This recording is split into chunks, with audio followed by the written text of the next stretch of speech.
অর্ধেক সেনাবাহিনী প্রত্যাহার করে আমাদের স্যার ইউনূস আমাদের অস্থিতিশীল দেশকে কিভাবে স্থিতিশীল পর্যায়ে নিয়ে আসে, সেটাই এখন দেখার বিষয়। তবে শুরুতে একটু পূর্বে আলোচনা করে নিই।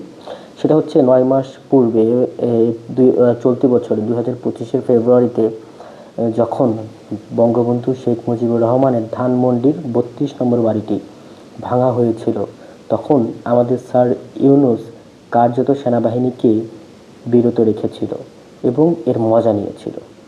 এবং তারপরে যখন পুরো পরিকল্পনাটি বাস্তবায়ন হয়ে যায়, সফল হয়ে যায় তারপরে আমাদের স্যার ইউনূস বলেছিলেন শেখ হাসিনা সোশ্যাল মিডিয়াতে বিভিন্ন ৩২ নম্বর কেন্দ্রের বিভিন্ন কথা বলে নাকি উস্কিয়ে দেশের পরিবেশ পরিস্থিতিকে আরও অস্থিতিশীল করেছিল। আরে স্যার ইউনূস, আপনি তো শুরুতেই দেশের পরিস্থিতিকে অস্থিতিশীল করে রেখেছেন, এখানে তো নতুন করে অস্থিতিশীল করার কিছু নাই।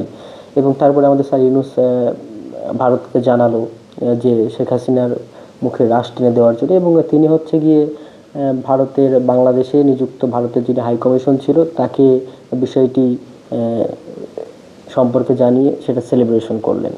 তো বিষয়টা অদ্ভুত ছিল।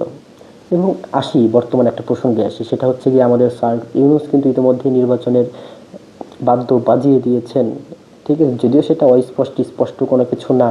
তো সেই ক্ষেত্রে দেশে এই জুলাই বিপ্লবের পরে যে অস্থিতিশীল একটা পরিবেশ ছিল, সেই জায়গাতে পুলিশের অধিকাংশ কার্যক্রমই কিন্তু পরিচালনা করেছিল সেনাবাহিনী।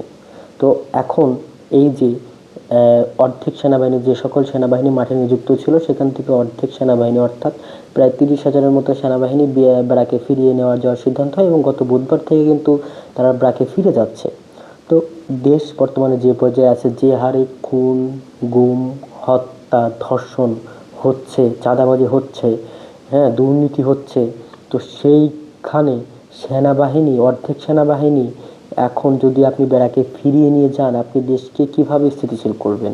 এবং আমরা গত মঙ্গলবারে দেখেছি যে বিএনপি তাদের ৩০০ আসনের মধ্যে ২৩৭টা আসনে কিন্তু প্রার্থিতা ঘোষণা করেছিল। তার ১ ঘন্টা পরে চট্টগ্রাম ৮ আসনের যিনি সংসদ সদস্য প্রার্থী হিসেবে যার নাম ঘোষণা করা হয়েছিল, তিনি কিন্তু একটা প্রচারে বের হয়েছিলেন, এবং তার ওই প্রচার বা জনসংযোগ যেটাই বলি, সেখানে কিন্তু হামলা করা হয়। হামলা করার পরে সেখানে তার একজন বিএনপি কর্মী, বাবলা নামের একজন বিএনপি কর্মী গুলিবদ্ধ হয়ে কিন্তু নিহত হন।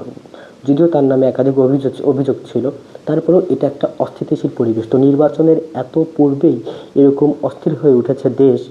এখন জানার বিষয় যে আপনি অর্ধেক সেনা ব্যারাকে ফিরিয়ে নিয়ে কিভাবে দেশের এই অস্থিতিশীল পরিবেশকে স্থিতিশীল করবেন, সেটা আমাদের এখনো দেখার বাকি রয়েছে। স্যার ইউনূস।